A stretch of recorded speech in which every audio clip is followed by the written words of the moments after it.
Okay, it's your man Lukey, and I'll let you introduce yourself. You got a huge fight coming up next week. Tell the world who you are. My name is Giovanni Santillan from San Diego, and I'll be fighting October 15th. Okay, and obviously you're fighting in San Diego. What's that moment like fighting on this big top rank ESPN Plus card? I'm excited. We've been working very hard since even before we got news of the fight. I've been training and staying ready. And then once I got the news that I'd be fighting in San Diego, my hometown, it's just a really great for myself and my dad and my family. To get an opportunity to fight on a big stage here in San Diego. How much does your family play a role in your motivations to be a great boxer? Huge role. The thing is, they've supported me my whole life in what I do since I was 8 years old, and so a big reason that I do this and want to be successful and why I work so hard is them. Now tell me a little bit about your opponent. I believe it's Angel Ruiz. I hope the opponent hasn't changed because sometimes they love to do that to me. I'll book a guest and then the guy changes. But what should I know about Angel Ruiz? He's a good young fighter. I know he's southpaw too, like myself, and a little bit taller than I am. And yeah, I know he's gonna come in and try to put in work. So we're working hard and expect the best. Do you or I shouldn't say obviously, but I believe he's from the LA area. You're from the San Diego area. Have you guys ever crossed paths, or did anyone that you know, have they crossed paths with each other? Yeah. We actually had a short sparring session maybe 4 years ago, something like that, 4 or 5 years ago, and yeah. So I kind of got an idea of who he is in the ring, but at the same time, a sparring session is different than an actual fight. And the amount of time that's passed since then, everything changes. Fighters change, styles change. And so we're not going in with the mindset like I know completely. But I do kind of have a sense of who he is in the ring. Okay. I liked your answer there because I think sparring is just sparring. And a lot of times people put a lot of weight into sparring. And then the guy, a lot of like, I look at a fighter like Ivan Baranchyk. I don't think sparring Ivan Baranchyk is the same as fighting him. I think there's a mentality when some fighters go to the ring that's much different than sparring. Absolutely. Yeah, I agree. So what would, like, not to dwell on the sparring session, but was this like I'm viewing it as like a Saturday morning at a gym and there's just a bunch of random people, an assortment of people. And did you get work? How did the sparring get set up? Did a coach call? I'm just kind of curious. Yeah, I think he knows some of the same people I know, so it just got set up exactly how you said on Saturday morning, and yeah, just a few rounds, got some work in, and haven't seen him since then. Okay. So that's it's a blast from the past for you and your homecoming fight. I'm looking back at the fight from the quarantine. Obviously, it was a little bit trickier of a fight, but you still got to win the Demarco fight. How did you learn from the Demarco fight, as he is a southpaw as well? What did you learn from that bout? There was a lot to learn about myself. That was my biggest test by far, and so I learned about how much work I still got to put in, and the defense that I have to work on, and watching out for certain punches from southpaw. And ever since then, my dad's been my coach, but we also started working with Robert Garcia, and so that's been a big change. And I think I showed it in my last fight in June. Some of the changes, and I think that even since June, I've still grown as a fighter. Well, I mean, it doesn't get much better than Robert Garcia. And your last fight in June, Cecil McCullough, you fought a great performance. That's a veteran guy, a guy that's supposed to spoil you. I feel like that's a guy that's his job is to make you look bad, and you didn't look bad. Yeah, thank you. Obviously, you're not looking past Angel Ruiz, but you're at 27-0. You're knocking down a big fight in a big division. Do you kind of get that feeling that if you can get an impressive win, one or two, that you could be in one of these big marquee bouts? Yeah, I really think so. I really think that we're close, and it's all about me.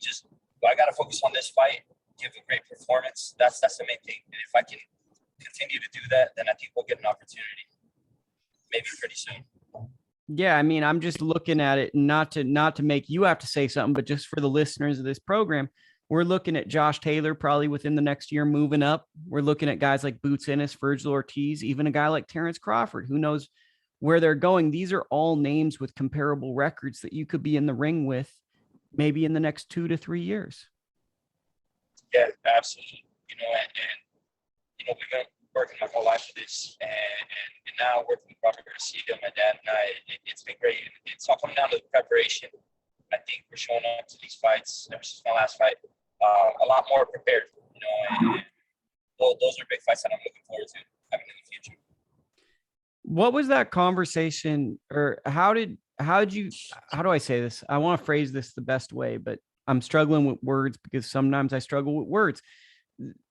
How was that decision made to also work with Robert Garcia? Because you said family's such a big thing. That seems like that would be a difficult decision on all parts to kind of give up a little bit of control. Yeah, that was actually my dad's decision.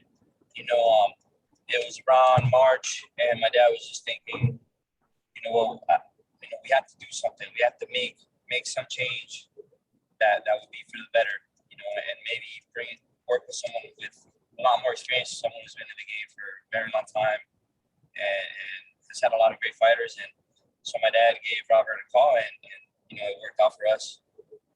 And Robert's also one of the smartest people in boxing. So beyond just a good coach, he's also a good person and smart.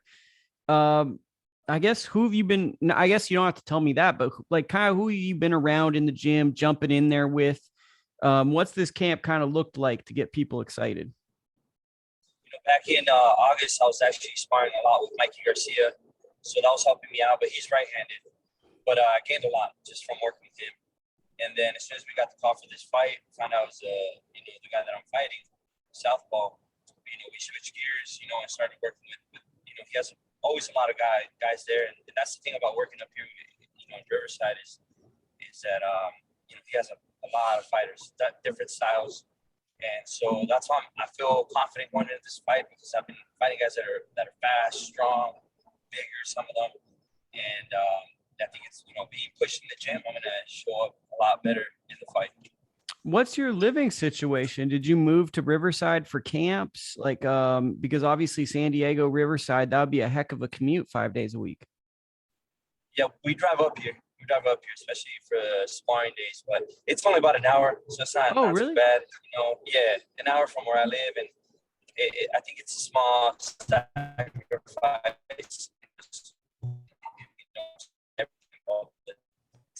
Sacrifice for me to make to have to drive here, and just.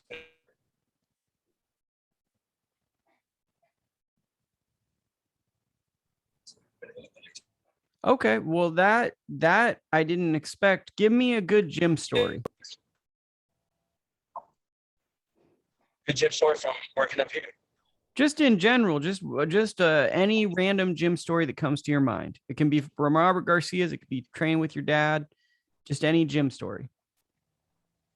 I can't think of anything just off the top of my head, except that just I guess just being able to work up here. In my last fight, I was working out with Ramirez, and fought Josh Taylor. I got a couple rounds in there with Virgil Ortiz before. Working with Mikey Garcia also, and just being able to work with these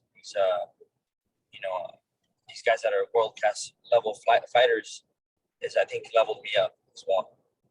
Well, you're working with 3 possibly all-time great modern Mexican fighters. Do you ever stand in the ring and kind of look around and go, like, a lot of people know who these people are, and I'm getting to be in the room, and I got a good record, and I'm training next to them, so there's probably something with me. I could be special. Yeah, definitely. It gives me that confidence boost, but at the same time, I still know I have, these guys have been working a long time and have proved it in the ring. So I still have a lot to show everybody. But it's a great opportunity for me. I'm happy about that, to get to work with them. I always feel like when fighters at your point are around world champions, it's almost like college. Like you get to study the mindset, you get to study how they train, you can see the things they do.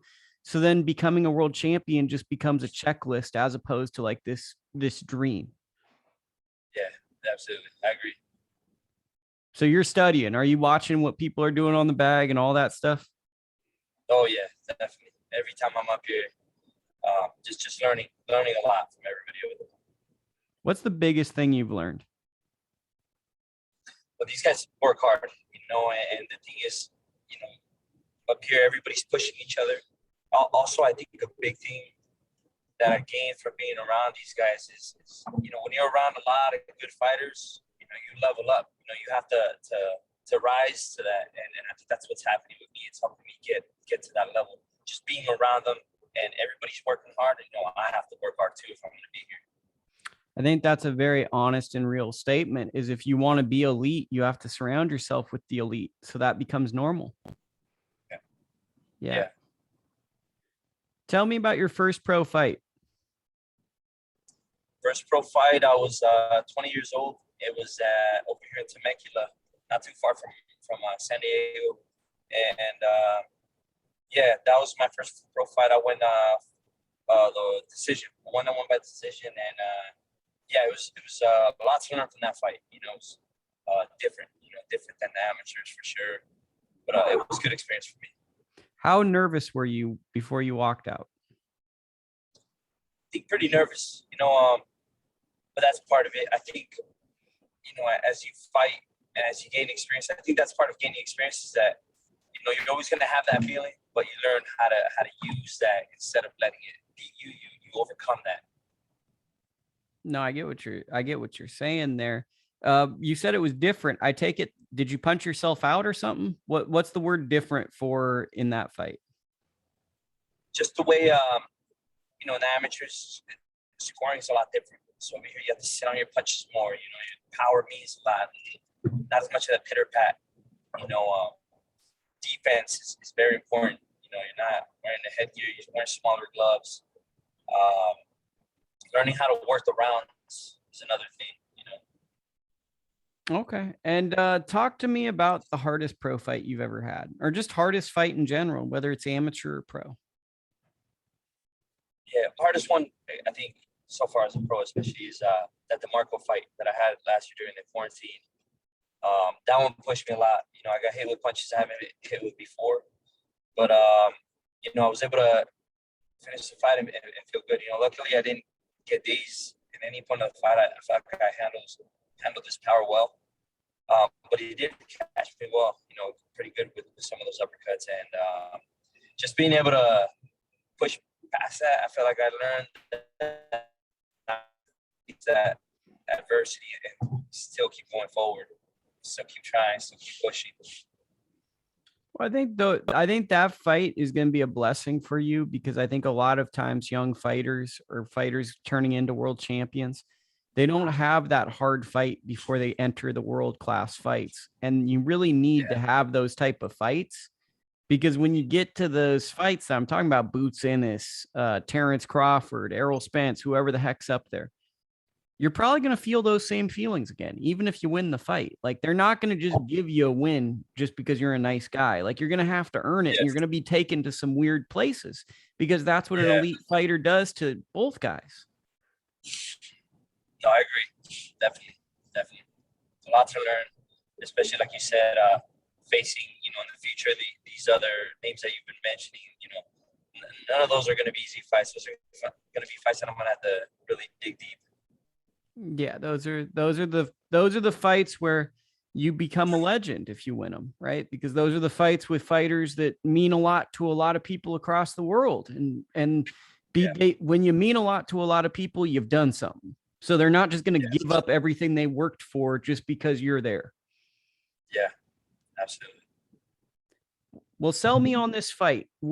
How can people tune in? Where do they buy tickets and what the heck are they going to see?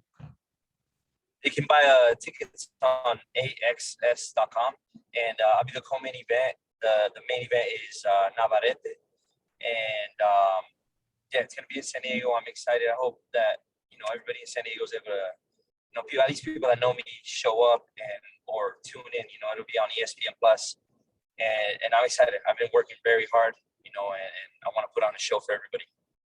Well, I think it's a great opportunity for you. You're from San Diego. You've been featured on, I believe, 3 top ranked cards now.